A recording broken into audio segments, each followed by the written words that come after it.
करूयात कोल्हापुरातून बातमी। कोल्हापूरच्या सिद्धार्थ नगरमध्ये 2 गटात दगडफेक झालेली आहे। रस्त्यावर बांधलेला स्टेज काढण्यावरून हा वाद झाला आणि यामध्ये वाहनांची तोडफोड करण्यात आली आहे। तर 4 पोलिसांसह 10 जण जखमी झाले असल्याचं कळतंय।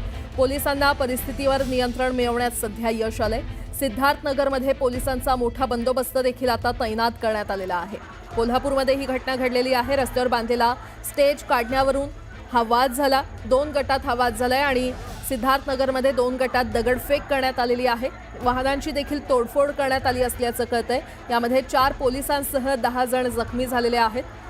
दरम्यान पोलिसांना परिस्थितीवर नियंत्रण मिळवण्यास सध्या यश आलेलं आहे आणि या संपूर्ण सिद्धार्थ नगर परिसरात पोलिसांनी मोठा बंदोबस्त देखील तैनात केलेला आहे।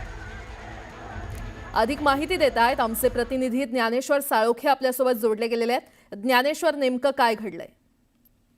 कोल्हापुरातल्या सिद्धार्थ नगर परिसरातली ही घटना आहे। नुकतंच या ठिकाणी सर्किट बेंच झाले आणि सर्किट बेंचच्या हाकेच्या अंतरावरती झालेली ही घटना आहे।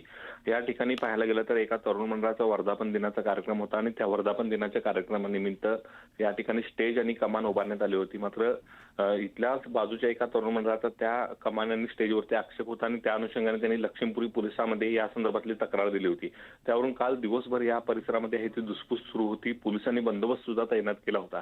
मात्र एकूणच संध्याकाळच्या दरम्यान आहे ते हे 2 गोट आमने-सामने आले आणि त्यांच्यातला तणाव आहे ते वाढत गेला आणि रात्री या तणावाचं रूपांतर आहे ते दंगलीमध्ये झाल्याचं पाहायला मिळालं। दोन्ही बाजूंनी मोठा जमाव आहे ते एकमेकांच्या अंगावरती धावून गेला। दोन्ही बाजूंनी प्रचंड दगडफेक आहे ती या सगळ्या परिसरामध्ये पाहायला मिळाली। यासोबतच वाहनांची तोडफोड, जाळपोळ आणि पोलिसांच्या अंगावरती सुद्धा या ठिकाणी दगडफेक करण्याचे प्रकार झालेले आहेत आणि एकूणच पाहायला गेलं तर या घटनेमध्ये जवळपास 10 वाहनांचं नुकसान झालेलं आहे। 10 पोलीस आहेत ते जखमी झालेले आहेत।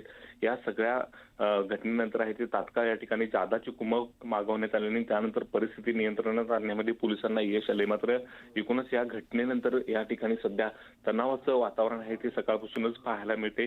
पोलिसांची जादा कुमक या ठिकाणी तैनात आहे। या घटनेमुळे आहे ते प्रचंड नुकसान आहे ते सामान्य नागरिकांचं सुद्धा या परिसरामध्ये झाल्याचं पाहायला मिळते। पोलीस आता या दंगलखोरांच्या वरती कारवाई करणार का हे सुद्धा आता पाहणं महत्त्वाचं असणार आहे। ज्ञानेश्वर, आता सध्या नेमकी काय परिस्थिती आहे तिथे? सकाळपासूनच पाहायला गेलं तर इथं तणावपूर्ण शांतता आहे ते पाहायला मिळते। पोलिसांनी या मार्गावरती येणारी सगळी आहे ती वाहनं दुसऱ्या बाजूने आहे ते वळवलेले आहे। सोबतच या ठिकाणी मोठा प्रचंड असा पोलीस बंदोबस्त आहे ते तैनात केलेला आहे। आज पुन्हा एकदा या 2 समाजाची बैठक आहे ती पोलिसांच्याकडून घेण्यात येणार आहे आणि या बैठकीनंतर शांतता प्रस्थापित करण्याचं आव्हान आहे ते दोन्ही बाजूंना आहे ते करण्यात येणार आहे। कारण आपल्याला माहितीच आहे की तोंडावरती गणेशोत्सव आहे आणि गणेशोत्सवाच्या पार्श्वभूमीवरती ही दंगल घडल्यामुळे या ठिकाणी पोलिसांनी सुद्धा समसूचता दाखवत हा वाद आणखीन चिघळणार नाही या दृष्टीने आता पावलं टाकायला सुरुवात केलेली आहे। सध्या पाहायला गेलं तर या ठिकाणी तणावपूर्ण शांतता आणि कडक असा पोलीस बंदोबस्त पाहायला मिळतोय। ठीक आहे ज्ञानेश्वर, धन्यवाद या सविस्तर माहितीसाठी।